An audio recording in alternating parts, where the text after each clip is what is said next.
You want to hack your credit FICO score as a Stanford CS major undergrad. So you want to hack your credit FICO score as a Stanford major CS undergrad. So what you're trying to do is you are, in essence, preparing just like you did for the SATs your freshman and sophomore year in high school, maybe your junior year in high school. You're preparing your SATs, you're preparing your FICO score as if you're preparing and studying for your SATs. Now, the SATs measure a bunch of verbal and math skills. Some were taught in school, some sort of were glossed over. And so the reason you go through an SAT preparation class is you might have taken calculus your junior year in high school. Oh, I'm so impressed. But you still need to go back and be able to prepare for the SAT test, which actually doesn't have calculus in it. Yet you still need to ace it, so it's like acing a class for retards. Am I allowed to say that? I think I am, because I'm not politically correct. So what you're doing in preparing the FICO score is you're literally doing stuff that is so basic and easy to do, and the drivel, the tactical little tidbits, the details are sort of beneath us. And that's a dangerous statement, because there should be no detail that's beneath us to try to execute, because every detail is critically important. So what you're doing is you're actually starting up your FICO score. You're doing the 11-11 method, just like you make a wish to attend Stanford at twice a day, and you make a wish. Or if Stanford's your safety school, then your wish is what you meditate, hone in on, and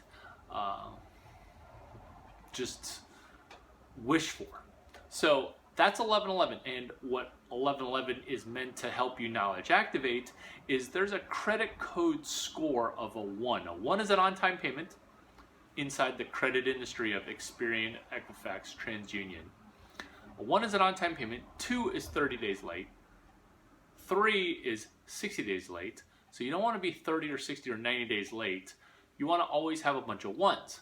And the reason that someone's cool company is called Duck and Avoid 9 is 9 is credit code charge-off. Charge-off is when the bank says, I'm going to wash my hands of this bad debt.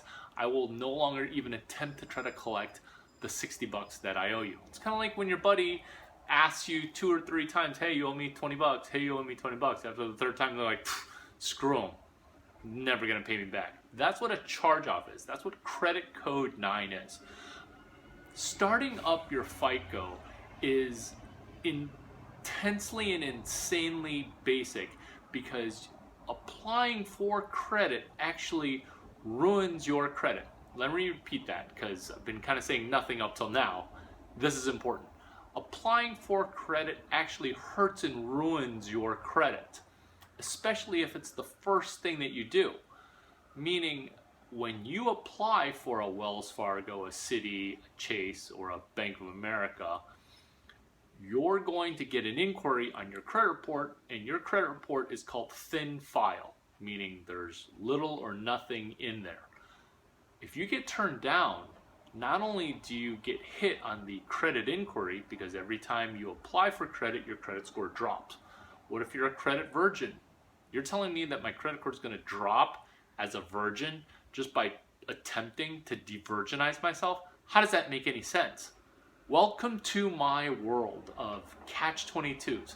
And I know when I say catch-22, I'm using something more complex to explain something also complex, but a catch-22 is World War I pilots would have to fly 22 missions in order to get promoted and to have a high likelihood of being at the point in the formation where you're not going to get shut down. But guess what? After 22 missions, okay, you're going to die, because the average pilot is able to fly 3 flights. That's a catch-22. It applies to credit in that if you're trying to credit de-virginize yourself and your credit score drops when the inquiry is run. And the way an inquiry works is this.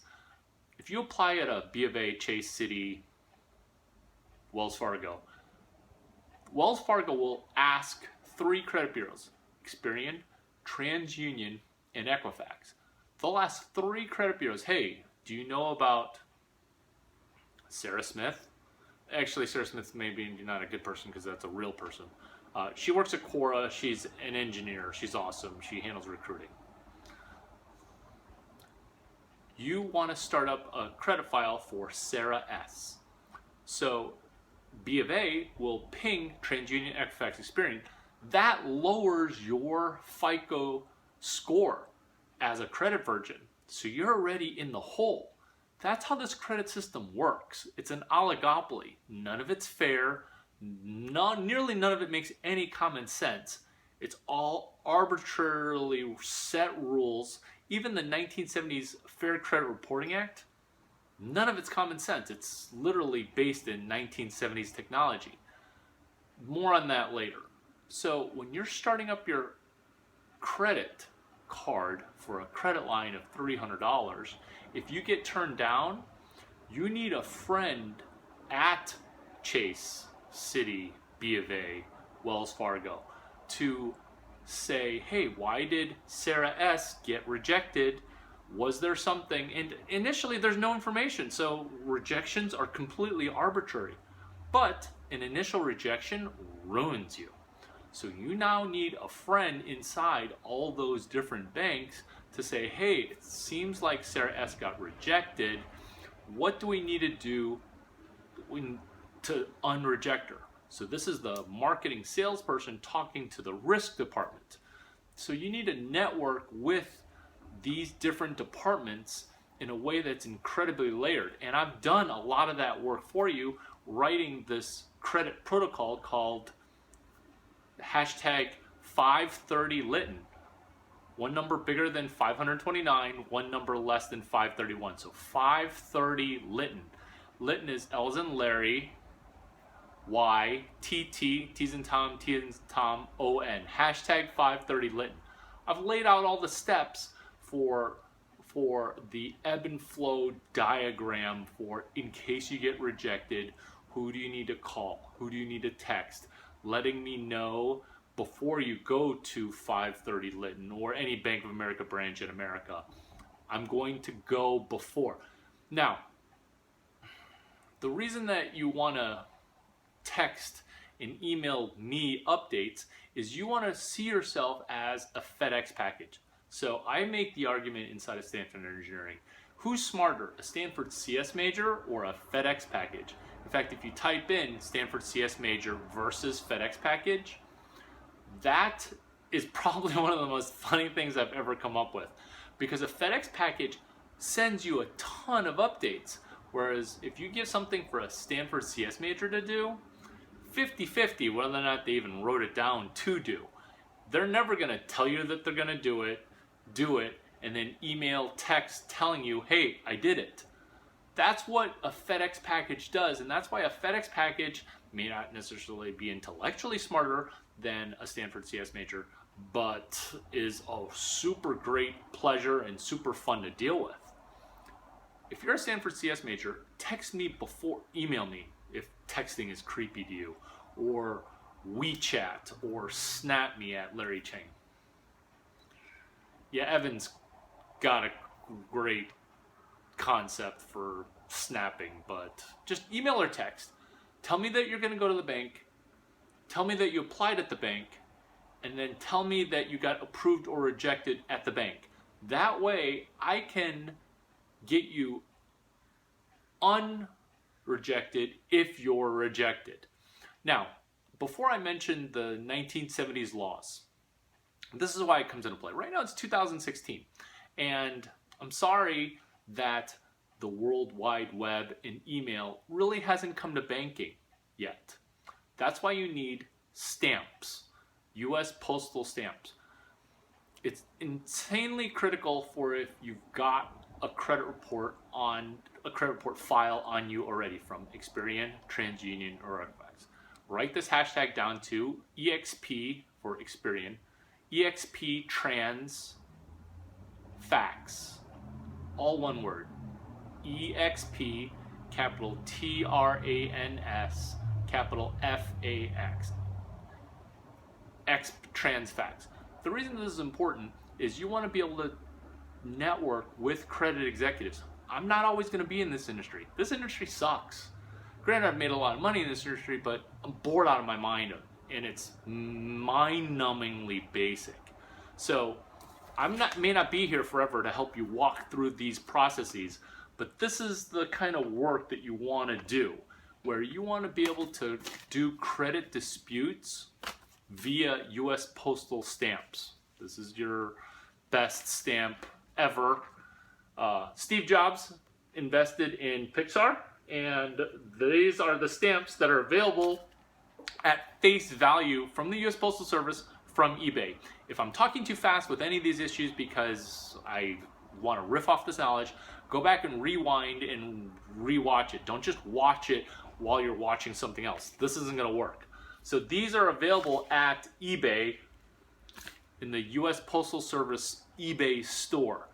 The reason that you want to use stamps to make credit disputes is this single reason, which is that your effort, your ability to network with credit executives is directly dependent upon your ability to send postal mail.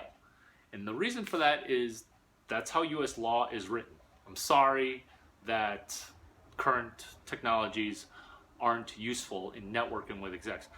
Just because we throw away our mail doesn't mean that executives do. In fact, it's against the law for credit executives to throw away your mail.